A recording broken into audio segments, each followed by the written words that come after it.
Hello, this is your host, Mark Lieberman of the radio show The World According to Mark, brought to you by WPVM FM in Asheville, North Carolina, streaming globally on WPVMFM.org. My guest today is Professor Keith McDade, who is the Program Director and Associate Professor of Sustainability Studies at Lenoir-Rhyne University in North Carolina. Professor Keith, thank you for being on the show today. Thanks for having me, Mark. This is a real pleasure. Well, I didn't know that sustainability was a thing, or at least I didn't know that it was as much of a thing as it apparently is. So bad on me. I've heard the term sustainability. I know generally what that means, but apparently not only is it a thing, it's a real thing, because you have a master's program at your university, and there are also universities across the country and presumably the world that actually make a study of how we can sustain, and I guess that generally means sustain our planet, sustain our society, maybe sustain democracy. I'm not sure what, but you'll tell us about that. But before you get into that with both feet, tell us a little bit about you in terms of your professional career. I notice you have an extensive academic background, and then how you got situated at Lenoir-Rhyne University. Sure, thanks. Well, I came here, I was teaching at another university before here 10 years ago. I was in a small school in Vermont called Green Mountain College, and that whole college was focused on sustainability and really an interesting experiment in how to engage all of the classes in some form or consideration of sustainability. And yes, I have degrees in community and regional planning and environmental studies and psychology and natural resources and environment, and relatively those things have helped me in the field that has emerged, which is sustainability studies. And we now have programs all over the country that are focused on sustainability. Some of the jobs I've had in between my educational experiences have included working in waste prevention, in land protection. I was a Peace Corps volunteer in West Africa, working in agroforestry and environmental education in various realms, and all of those things have added up. And I've also have always had a foot in some kind of not only international work, but thinking about people who are at varying levels of the socioeconomic ladder and working at multiple scales. So those are the things that led to me where I am now, and I've been evolving as a professor, and now managing this program that is I really love. It's such a wonderful treat here in Asheville, North Carolina. It's interesting from what you just said that you made an early choice in terms of your academic interests to locate yourself or to enroll in a program of sustainability, which I guess was what, 10, 15 years ago, something like that.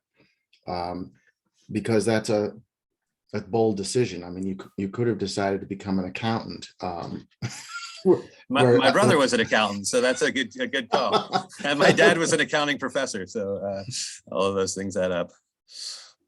So how did you get, again, how did you get focused on that at such an early age? What was there something that struck you in your high school days, I guess? Or I noticed you were also a Peace Corps volunteer in Africa. I don't know whether that was situated before you went to college or after college or what. Yeah, so I mean, I think like many people, what appears to be a path forward was one that was not such a straight line, but had many turns and twists along the way. And but I was always interested in humans' relationships with the environment that we're a part of, and explored that in various ways in a variety of contexts. But I think it was my Peace Corps experience that really maybe lit the fire or sort of made sort of clearer and not entirely clear the path that I might be moving towards. And I read a book at that time, which was written by Lester Milbrath, called Envisioning a Sustainable Society, or something along those lines. And that book really opened up a lot of thinking for me. And I went back to graduate school right after that, and I started pursuing community and regional planning and environmental studies, which I thought was an interesting intersection to explore this work. And sustainability studies didn't exist at that time, but it has evolved out of maybe both of those areas. Well, as you say, presumably sustainability as the rubric or the title, but I remember books. I'm at least a few years older than you, about more or less doomsday books talking about population explosions, and I remember that the fellow's first name was Paul. I can't remember his last name. Paul Ehrlich, yeah, Paul Ehrlich, population bomb, yeah. You got it. So the concept of, where are we going? Possible doomsday. If we don't do something quick, we're going to blow up the planet. And those concepts are still around. I want to talk specifically about the program at Lenoir-Rhyne, but those concepts are around. And obviously, the most frequently cited example of we're going in the wrong direction. And if we don't, as a society, as a world, if we don't, quote, reverse course, climate change is going to destroy us. And there's obviously a lot of people that question the causes of climate change, or is it cyclical, or is it normal, as opposed to those people who say it is being engineered by, or it's being heavily influenced by the way we live, use of fossil fuels, methane, carbon dioxide, greenhouse effect. We used to talk a lot more about depletion of the ozone layer. We don't seem to talk about that. But the concept of let's stop for a moment and focus on what we may be doing to our planet and to finite resources and people in general, that's been around for a while, and it's still here. Yeah. Yeah, I mean, and it is a reality, right? So the realities of what we have done to the climate and continue to do to the climate, and that what we need to change in terms of how we live and how we interact, that all need some serious revision. And the doomsday story is, I think we have a lot of good science around what sounds like very difficult planetary boundaries that if we cross, and as we've crossed, we actually crossed in multiple ways, that it makes it very difficult for our species to continue to live on this planet. At the same time, we have social scientists who have evolved over the last 50 years since Population Bomb came out, and other many works, and there has been a continuing evolution in thinking about how do we effectively engage people in understanding and acting on these difficult issues, which are overwhelming to most, and are essentially not something that people want to hear and get up and start working on every day. And so social science has been trying to catch up and maybe and find ways to more effectively engage people and effectively design the messages that will engage people in different ways. And we can go into a long story about that. And there's a whole lot I could say about that. In terms of what is working and what isn't working, what do we need to continue trying.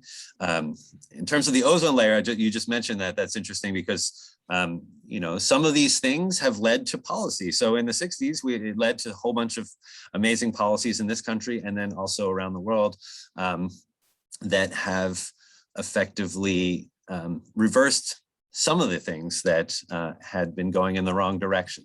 Not to say they solved those problems, but they certainly began to address them. And then we discovered there are layers upon layers of other issues in these systems that are really the problems that we have are systems problems. And so the ozone layer is one where, we had the Montreal Protocol and phased out CFCs and then hydrochlorofluorocarbons, and now we've seen some recovery of that, and so you hear less about that, except you hear about that it was more or less an international success story, and so those are rare, and yeah, they're not something that we see a lot. But in terms of where we are now, I think we're in a world where we have some real issues that we have to address, and that's why we have sustainability studies. And it's not only that, it's about, not just addressing the issues at the bare minimum, but it's about creating conditions that allow us to thrive as a species and create conditions that allow other species to thrive as well. And so.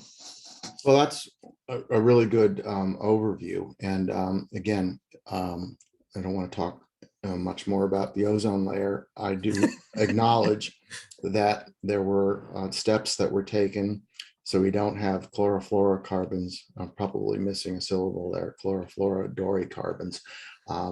But in any event, that was a success, but it turns out that might be a unique success because we were able to take something that was being used for aerosols and the like and stop using it, and corporations and technology and scientists figured out other ways to get, to use as a substitute or other substitutes for that.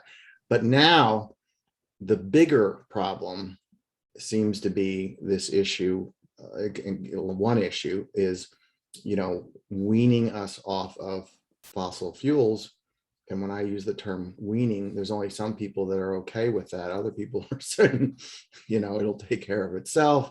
And there are adamant climate deniers, and there are companies that are responsible for drilling, extracting, producing, and using fossil fuels that are questioning how fast we can go, how fast we should go, what are the alternatives.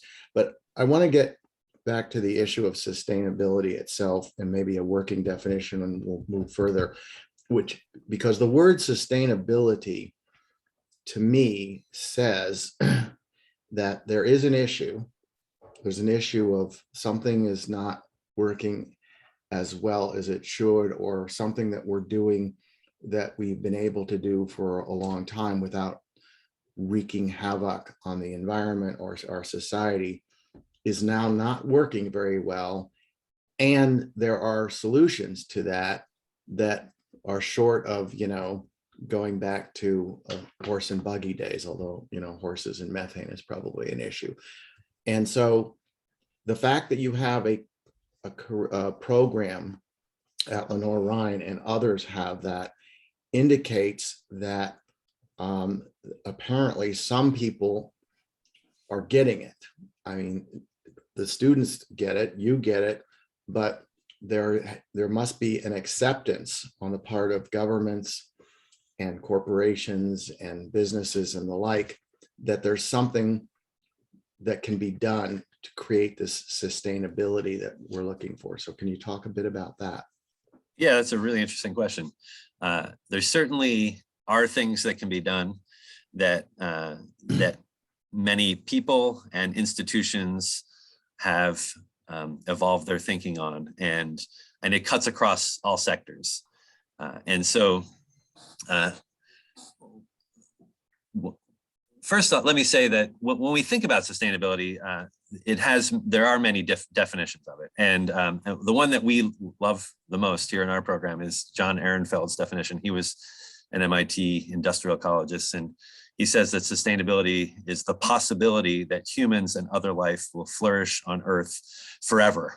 And of course, he recognizes that forever is not really realistic, but it's an ambitious goal. And there's a psychologist in New Zealand, her name is Nikki Harry, and she calls sustainability a collective social enterprise in new ways of managing ourselves. And so when we think about those definitions, it's, these notions of relationships with each other, relationships with the natural world, relationships with ourselves, and thinking about how we might collectively come together and begin to address these issues, then it kind of spins the idea of sustainability a little bit.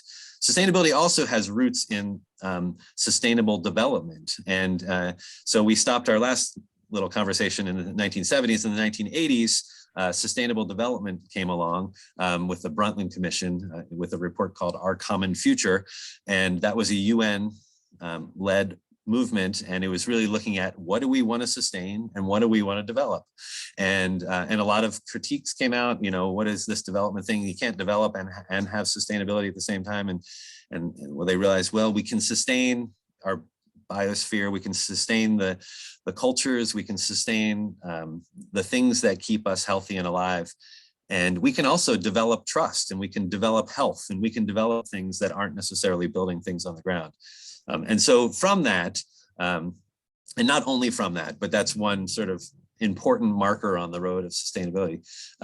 We've had a whole lot of movements with governments and corporations and businesses in a variety of ways, as well as educational institutions and of course the whole nonprofit world. Not the whole nonprofit world, but many in the nonprofit world that are chipping away at different pieces of sustainability.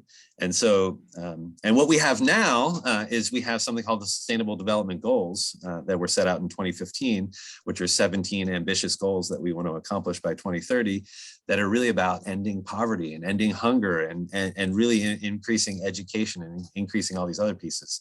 But in terms of addressing the environmental challenges, that is critical on so many levels. And one of the things I should also say is that one of the things sustainability is really about is about systems and understanding the intersections of systems. And we live in a series of systems, or a connected world of systems. And the greatest system is the ecosystem that we're all a part of.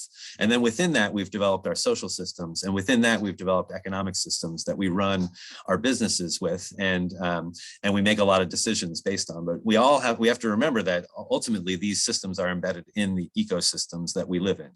And so with that, there are efforts and have been efforts at varying levels. At sometimes, and if we use the U.S. as an example, which this is where we live, so it makes sense. There are efforts at the federal level, there are efforts at the state level, there are regional efforts, and there are local level, state level, and local level efforts to begin to move us towards the kind of world that is more sustainable.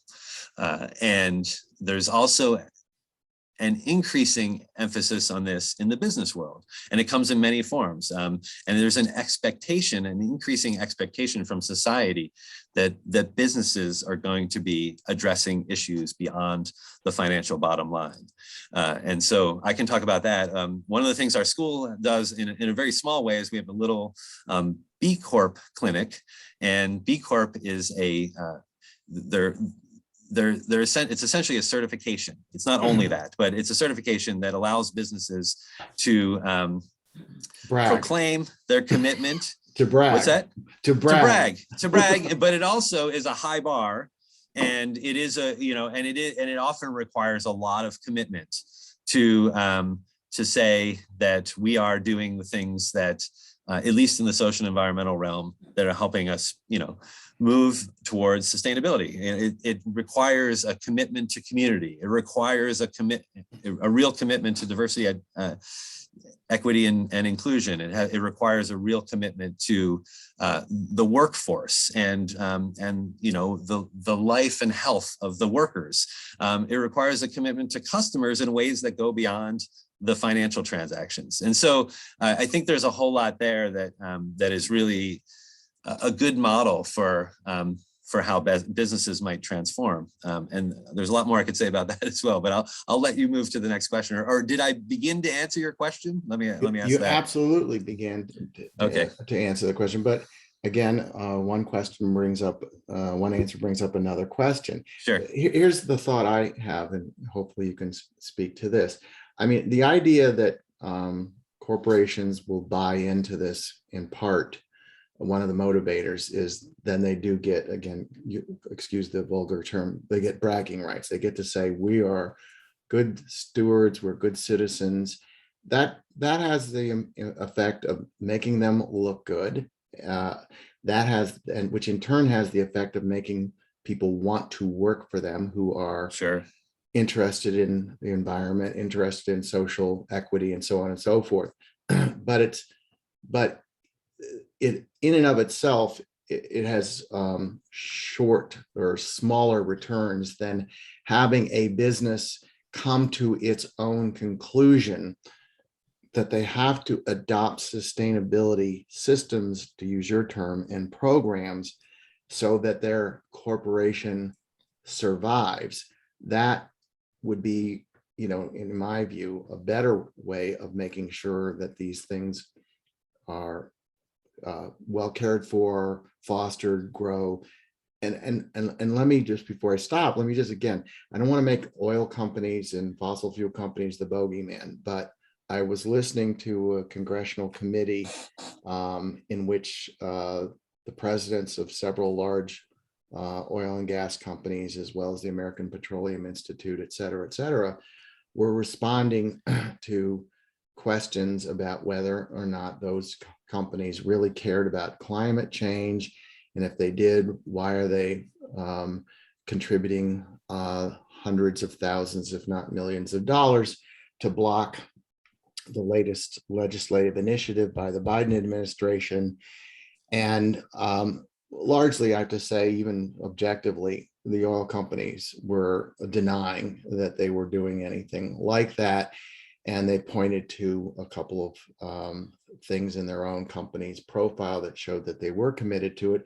But largely the Democrats were saying, but that's nothing. It's a tiny, out of the millions and billions of dollars that you generate, your commitment to, moving away from fossil fuels and doing such and such is a drop in the ocean.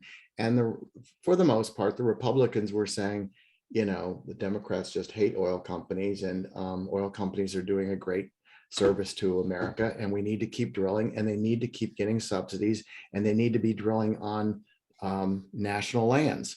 So when I saw that, I thought, okay, and I knew we were going to have this discussion. I thought, well, so if they don't see it, whoever is saying, let's keep on doing what we're doing, we'll eventually get to using some amount of solar, some amount of electric, some amount of geothermal, but we still have to do oil. We have to do oil. We need to keep people employed.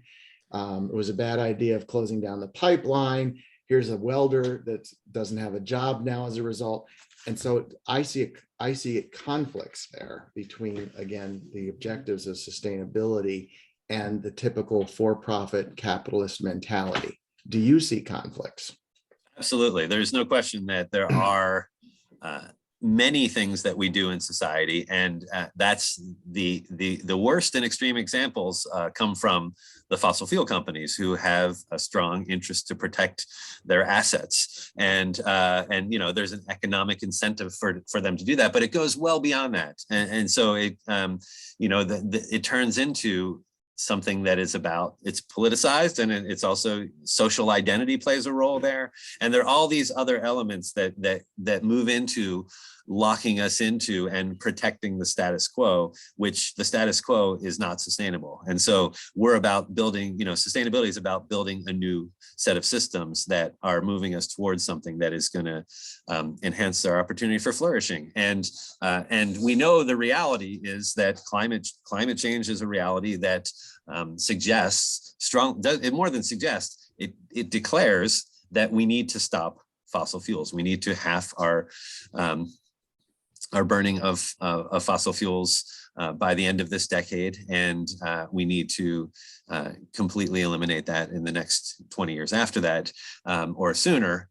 And here in Asheville, we have some goals, and related to that, we have the 100% renewable energy goal that is set for the city at 2030 and for the whole region at 2042.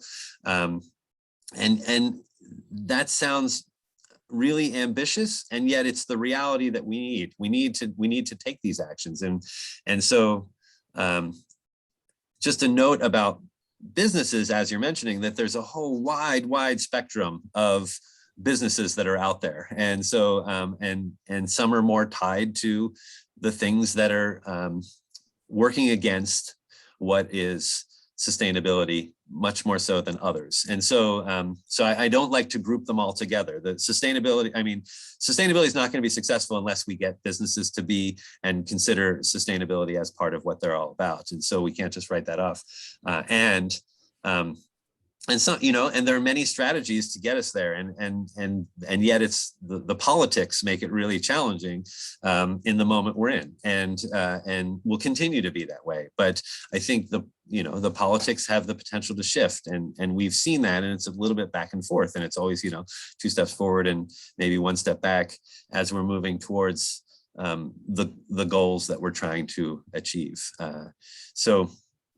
Let me introduce you again. Yeah. For those just tuning in, we're talking to Professor Keith McDade, who is the Director of Sustainability Studies at Lenoir-Rhyne University in North Carolina. It has campuses in Hickory, North Carolina, as well as Asheville, but you're out of the Asheville location. And tell us a bit, just to take a tangent for a second here, who are enrolling in these programs, and it's a master's level program. Yeah. So somebody goes through their sort of whatever curriculum they're in, maybe it's accounting or dental or whatever it is, but then they end up taking this master's program. What are those people looking for, and what does your university or other universities that are teaching this have to tell them about potential job prospects, unless they're just doing it for, you know, their own education, which most people are more pragmatic than that. They want to have a job, and they want to have acceptance. They want to be paid a decent amount of money for going through this. So what does it look like from the educational end?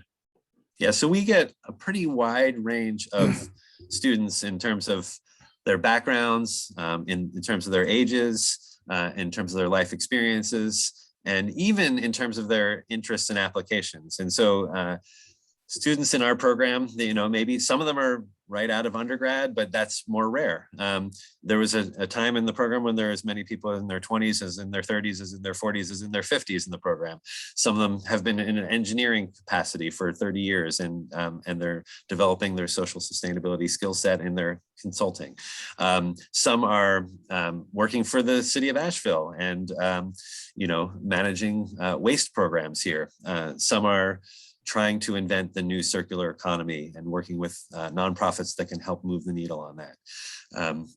And so students are coming, they'll have interests in a certain area, and they essentially build this set of skills and knowledge and abilities and networks that allow them to move into the working world. And so if we reflect on the conversation we were just having, we have a few students who just recently are finishing or finished, who are working with a local nonprofit that is focused entirely on that goal of moving our region to 100% renewable energy. We have folks who are working with private forest landowners on more ecologically forestry practices and working with eco-foresters, an organization. We have folks working at the local community college, building skill sets of in our local community college, which has a sustainable technologies program, and finding ways to develop those folks. We have people working in who graduated, who are working in these network associations that are helping support sustainability directors from around the Southeast in their efforts to bring more sustainability into local governments. And so you could say it's all over the place, they're in many beautiful ways, because that's what sustainability has to be. It takes these people, some of them come in, they're farmers, or they work for the school system, or they work for the utility, or they work for or they're working in a service job, and trying to figure out what's next. And maybe the next thing is about working with a nonprofit in conserving land in a land trust, or working with a lot of folks are really interested in this corporate sustainability movement, and recognize that the real potential there, and the real opportunity to move. And so they may have been working for nonprofits before and realize that I've had enough of the nonprofit world, and I'm moving into help the private sector. I'm trying to help move businesses and corporations in their thinking about sustainability. So what you just said in terms of the types of people and the types of jobs, I would expect that a lot of people that come into the program end up finding opportunities in governmental or nonprofit sectors. And I'm guessing as well that there's a lot of opportunities career-wise to become involved in a consultant relationship, or new inventions, new techniques that promote sustainability, versus what was the staple of business in the United States 50 years ago and back, where we were producing a lot of heavy equipment. We were producing a lot of things. Nowadays, we produce less things, it would seem, and we buy them from China. But I guess it still suggests to me that you've got diverse forces that to some extent work against each other. I mean, oil companies per se, as long as they can get cost-effective ways of extracting minerals, natural gas, oil, so on and so forth. And there's a market, because as many electric cars or Teslas as there are on the road, there's a lot more normal combustion engines that use fuel. They're gonna just keep doing it. They're gonna keep doing it. And if they can get concessions from the government and favorable subsidies to support their business, that's what they want to do. The companies that you alluded to, who are in the business of helping city governments, state governments, county governments, be less dependent upon non-renewable energy sources, that's a separate thing. But if these other large companies that also happen to be the ones that are the major polluters don't see it in their interest to get on board, or God forbid, there's not a government mandate that by a certain year they have to be on board, my guess is they're not going to do it. But you probably are much more optimistic about them doing it for their own self-interest, as they get sort of, punished or finger points. You're not helping the environment. So why should we buy your gas? It's a little bit of those pieces and more. So both of those are the reality, that the finger pointing is going to help a little. Of course, the mandates are, what we need, and we need a society that supports that, society that supports the kinds of policies that are going to help us move in the right direction. And part of sustainability studies is about how do we, work on culture, and how do we work on society in ways that can help support that? How do we create the norms and the expectations? But there's also the other side of that, which is building the better model, and building and so you mentioned EVs. And there are a handful of Teslas on the road. In the next 10 years, we're going to see significant changes, a rapid deployment of electric vehicles. And of course, that comes with its own set of complications with batteries and impacts that are related to batteries. But but we are going to see a rapid transformation with many car companies, committing to at least half of their production to EVs, and some committing to all of their production to EVs. And we'll see the infrastructure being built over the next 10 years. And that's just one, that's maybe a really vivid example, although it's not in front of us right now, of we're at a turning point where that reality is probably moving fast. And with lots of energy sources, the same is true.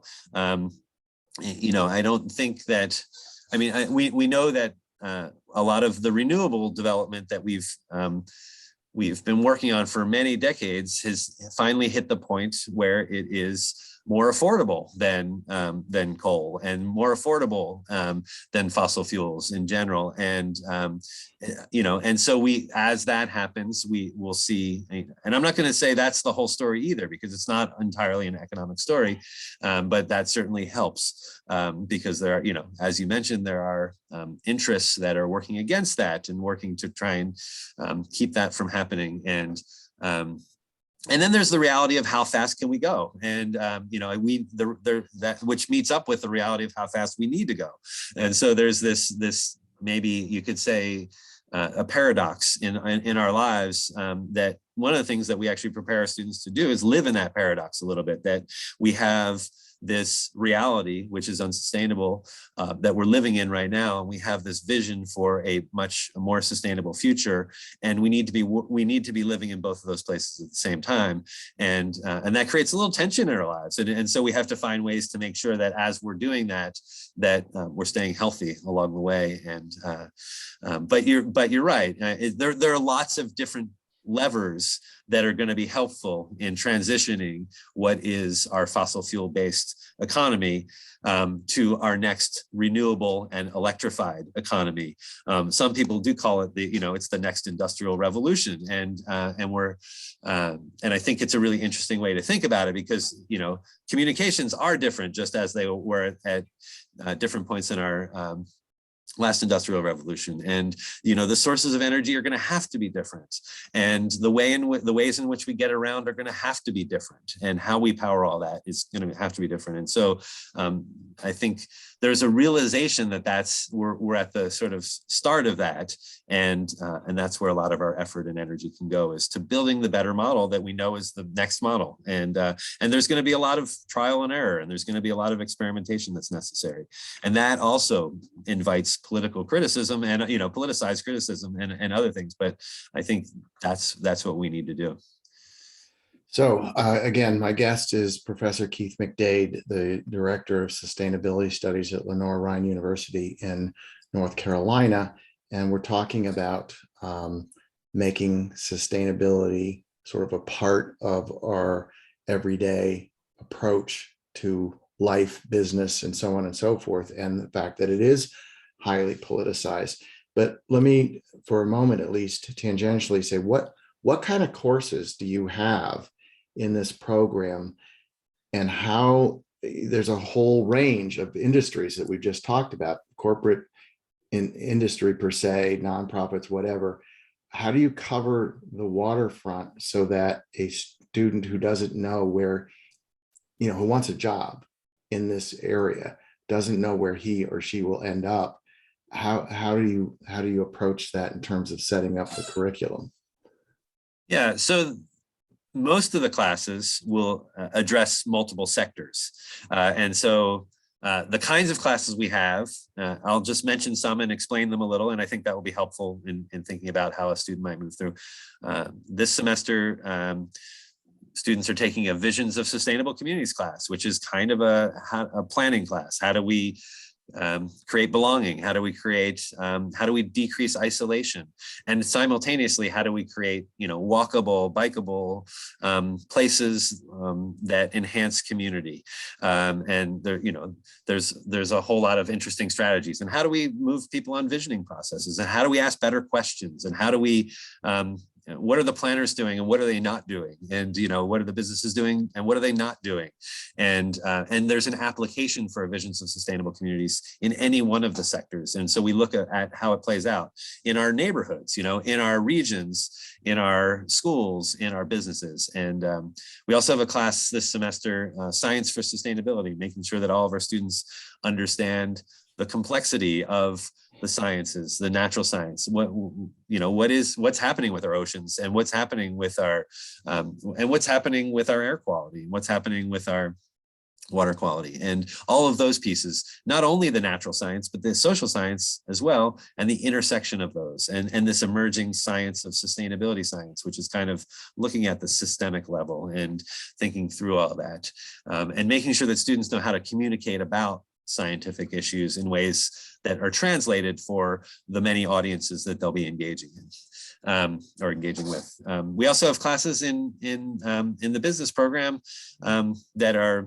everyone takes a sustainability management and decision-making class, which is more or less a toolkit on how to help organizations of all kinds move from wherever they are in the spectrum of sustainability towards more sustainability. So whether they're doing nothing or they're Patagonia or they're interface carpets, we think about what are the tools that can help make better decisions. And, that's an important skill set, and a really, really important one. And then also understanding how certain organizations, and that class focuses more on businesses than other entities, but we do look at government agencies and decision-making, and we look at nonprofits and decision-making, and we look at educational institutions and decision-making. And we also have an economics of sustainability class, which is looking at the models that are sometimes called ecological economics. I shouldn't say sometimes called, they're ecological economics. And so the class looks at environmental economics, natural resource economics, and those kinds of economics are thinking about nature as resources. And ecological economics kind of turns that around a little bit, and it really understands ecosystem services in a whole different way, and making sure that students have the language and understand the models that that most economists use, and then also these emerging ecological economics models that are important, as well as the way economics plays a role in our local communities and the ways in which we can enhance those systems. We have classes that people take in policy, and so everyone takes at least one policy class. They might take an environmental policy class, which looks at not only the history of and the evolution of and the sort of dismantling of and recreation of environmental policies, but it also looks at the conflict that is behind that. And so deeply woven within that class is a whole set of skills on conflict management. And we do a whole lot of role playing and read a whole lot about what are the strategies that allow us to manage conflict in productive ways that can help us move the needle. And we also have a policy class that's on the nuts and bolts of policy making. How do we make better policy? How do we analyze policy? And so students will take that class and come out and be able to, in a short period of time, have an effective analysis of a local policy, a state policy, a federal policy, and international policy. We have classes in behavior, education, and communication. And so making sure that our students, although these themes are woven through almost all the classes, that they get a deeper dive into thinking about what's behind human action and decision-making, what's behind our behaviors, what role do habits play, what role do values play, what role do beliefs play, how do actions inform beliefs, and how do we most effectively use that understanding to advance sustainability in whatever context we're in. And so, or how do we communicate about science, and how do we most effectively communicate about scientific? Then we have scientific findings and the evolution of science. And then we have a whole bunch of electives. They might be in sustainable food systems, or we just had a permaculture class. They might be in industrial ecology and sustainability design, and it might be in facilitation and leadership. But there are a whole lot of ways in which students will then get more focused in an area that they're comfortable with.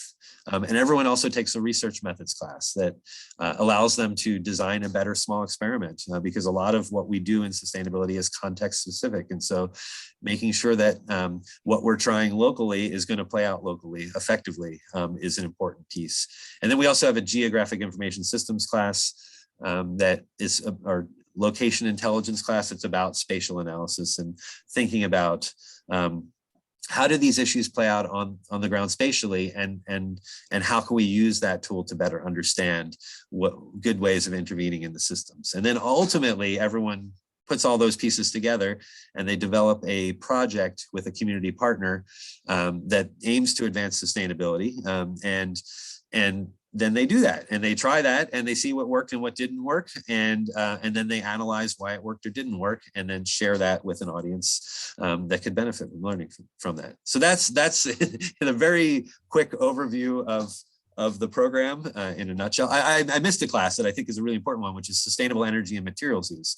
And in that class, that's been taught by an architect and an engineer and a chemist and an architectural engineer, and they come together to talk about how do we build better buildings and energy systems, and how do we, what about the materials? How do we build a better wall? How do we, how do we think about our building envelopes, and how do we work with the infrastructure that we already have to make it one that is going to meet the realities of our future, and our moment. Well, I'm breathless essentially, and so I suspect you are too. So I'm giving you a pause for a second. Thank you. The program is incredibly diverse, varied, broad. So while I'm reacting to that, two things. One, how long has this program been around at your university? How long maybe has it been around as an academic program at others? And at Lenoir-Rhyne, how many years does it take to complete this? Because just given the list of things that you went through quickly, it sounds like you'd have to be there for 6 years in order to complete the program. Yeah, so the program is 33 credits, which most of our students are working. So we have, and our classes actually meet at night. So we are meeting the working professional, and I'd say 85 or 90% of our students are in that boat. 33 credits takes two years and a summer if you do it at the pace of the working professional. You can do it a little faster, and some people do it a little slower. If you have a family, you might only take one class in the semester, and so you'll spread that out over time. We've been here for 10 years.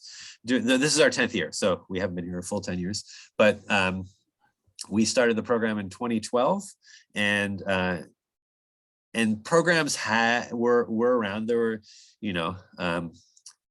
probably one in every state or more when we started this program. And some of them, if I opened it up by different names, this program existed more so than in the name of sustainability studies. But since then, sustainability studies has really emerged as a whole field. And now there are doctoral programs. Arizona State University has a doctoral program that is really advanced, and they kind of plucked a lot of faculty from universities from all over the country and world, and put together that doctoral program. But our program is really kind of an applied master's program that is really about recognizing the skills and actions and abilities and knowledge necessary for the 21st century and beyond, and how do we start to move in that direction. And so to be honest, the curriculum is always evaluating itself, or I'm evaluating it, or we're evaluating it, and transitioning it as it makes sense to meet the needs of our changing times. And I think if we look across the country, these kinds of programs are popping up all over, and so we're, I think a few popped up in North Carolina just within the past 2 or 3 years, and some more so in the past 5 years.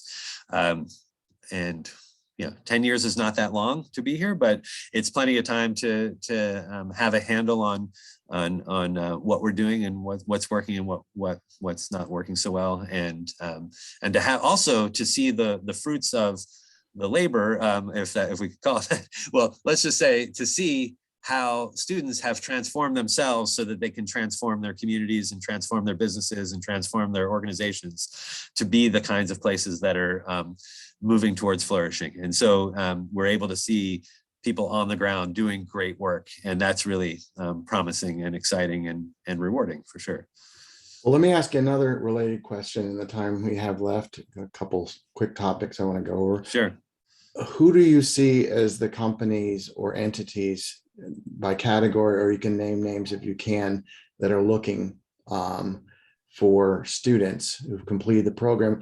And I'm not talking, and let's skip the ones that we know would be looking, like Patagonia, of course. You know, if Ben and Jerry's were still a freestanding entity, they would probably be looking. But like the household names of big companies, Procter and Gamble, or you know, whatever, are those established companies also looking? And are they looking? Absolutely. Yeah. I think, and we're going to see more and more of that. And you know, there is a whole very large transition going on in the big business corporate world. We have corporations like Unilever who own, you know, maybe they own Ben and Jerry's, and they are fundamentally transforming what they're all about. And it's not, you know, there is in the world greenwashing. There's plenty of it, but there is also real change happening. And so recognizing that some of this real change is being driven by organizations that are really trying to be leaders is really promising. And you can name almost any company at this point that's a big household name, and they are going to care about sustainability on one level or another. And so we're trying to bring an authenticity to the people who are working in these places of what that sustainability is all about. And one of our students, you know, recently he's now working as a sustainability solutions manager for Home Depot, and I think in a regional capacity. And what an amazing, and he calls it his dream job. And I just love that. I think it's just so brilliant that what an impact that person can have on the ways in which that company changes and the ways in which they engage with all of their businesses that are distributed throughout the region, the ways in which customers engage with sustainability. And so there's a real opportunity to make great change happen through that particular position, and there are many others that are just like that and they're not easy to get. I'll just say that so there is great competition in the world of sustainability jobs, and so there's a challenge of, you know, finding your way to the right place at the right time with the right skill set. And so and I think we're going to see more and more opportunities and openings and this skill set and more in demand as we move forward, because people are waking up. So let me ask you another quick question. We've talked about you know, the rational reasons why sustainability is important for ecological reasons and transition reasons.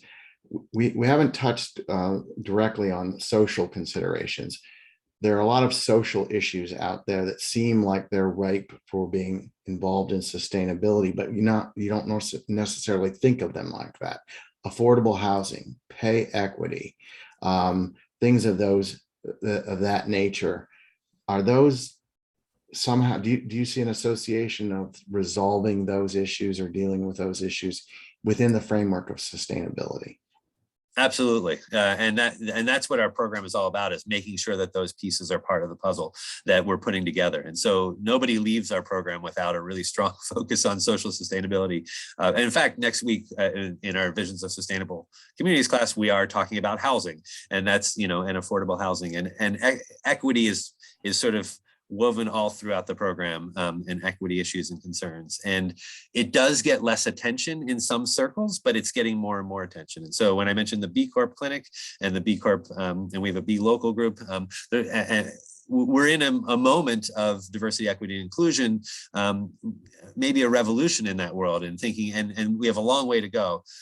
So we're just starting to scratch the surface, but making sure that we're really paying attention to those issues, and not only paying attention to them, but advancing them in ways that integrate with these other systems too. And so, and so there's no question that, the affordable housing issue and so many social issues are wrapped up in sustainability. In fact, some people call sustainability a three-legged stool, and there's the economy, the equity, and the ecology. And the equity piece, without any of those, then we have an imbalanced stool. There are many other ways of thinking about it, but there's no question that there's a whole lot of attention placed on the social aspects of sustainability, not only here, but I think more so everywhere. Well, something that occurs to me again from the news, and we're going to finish shortly here, but there's a ton more to talk about, is we're experiencing in this country a lack of workers. The number of people who are not in the workforce, and there's a variety of reasons why they're not in the workforce, but one of the reasons could be that people don't want to go back to the old sort of dead-end jobs, low pay, no health care, no upward mobility, and so on and so forth. If we don't solve that problem, that's a sustainability feature. So something has to be done to move people into the right areas where there is not only pay equity, but opportunity. How do you see that playing out in the world of sustainability that you live in? Yeah, well, it's also so critical. It's an intersecting system that is a really important one. And there's no doubt about it that when people if we can create the kinds of jobs that where people feel like they have a voice, where they feel like they can flourish, where they feel like there's mobility, where they feel like they're being taken care of, where they feel like they belong, all of those pieces, then we're creating a better world. And sustainability has that at its center. It's about how do we create the conditions where people can be the best that they can be. And so it's really important. And I think it is a wake-up call for a lot of businesses to say, we really have to rethink our relationship to our employees, and not just, about the benefits, but about the whole system, the whole package, and the ways in which we engage as an organization. And we could get into a whole big conversation about, hierarchies and all these other things that we could dismantle in ways that would be helpful in certain kinds of businesses. And we could get into lots of conversations about who has ownership in companies, and and cooperatively owned businesses, and how that is a clear and important direction for many kinds of businesses to be much more supportive and responding to our real human needs as individuals who want to have good lives as we're here on the planet for a short period of time, and also at the same time want to take care of the systems that take care of us. Well, I want to use a social science term that I'm familiar with, which is alignment of interests, which is to say corporations are not going to come along and invest money willingly unless they see that it is in their corporate self-interest. So where I think there will be change, this is my opinion, is when corporations can't get people to come to work, or when pay is not enough, then they're going to have to figure out ways, because they're competing for the workforce, to make changes in order for them to continue to be able to hire people and maintain their employment. I couldn't agree more. At the same time, I hope we don't wait until they feel like, I think part of it is, and part of a lot of our work in sustainability is getting ahead of that. So we don't have to wait until the system's about to collapse before we fix it, but recognizing the value long before, and then being ahead of that before it actually dismantles itself. And so I think sustainability is about sort of, there are these different, maybe we could call them qualities that really we hope everyone acquires in our program. And, it's not only systems thinking, but there's anticipatory skills that are about, thinking about time and sequence and certainty and uncertainty and risk. And so recognizing the risk is really important, but there's also a whole normative set of goals around sustainability about, equity and fairness and justice.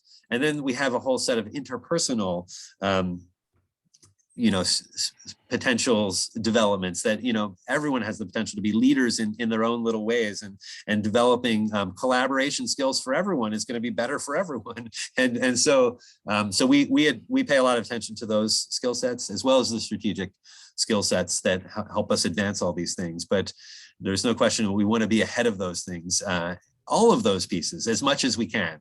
And it's hard to be ahead of all of them at the same time, but that's part of thinking through with the systems lens, and recognizing what are the pressure points and what are the ways in which we can help build better lives for people, for the planet, and for ourselves. Well, I think adaptability and flexibility are probably key to making those things happen. And we're just about at the end here. I want to, again, let people know that we've been talking to Professor Keith McDade, Program Director and Associate Professor of Sustainability Studies at the Lenoir-Rhyne University. I want to thank you very much for being on the show today. I hope to have you back, because I think we've only basically scratched the surface of this important topic. Thank you for being on. If people want to learn more about the program, where do they go? Well, we have a website at Lenoir-Rhyne, and I don't actually know the website address for the Sustainability Studies program. But if you go to Lenoir-Rhyne University and type in Sustainability Studies, we're pretty easy to find. I think if you do a search for Asheville Sustainability Studies, then it's pretty easy to find us, and there's some good information there. And then also feel free to reach out to me. My email address is my first name and my last name, keith.mcdade@lr.edu. I'm happy to set up a conversation with anyone. And I love how you ended with adaptability and flexibility, because that is so critical, that we need to have a whole lot of adaptability and flexibility, and we're building that into our systems. We're adapting to so many things, and we can do that in better ways. And so thank you for the time, Mark. I really appreciate you giving me the opportunity to share. And also, I love your questions. I think you have some really interesting insights, and I appreciate your leading this. So thank you. Thank you very much. Thanks for being on the show. All right. Take care. Have a good day. You too.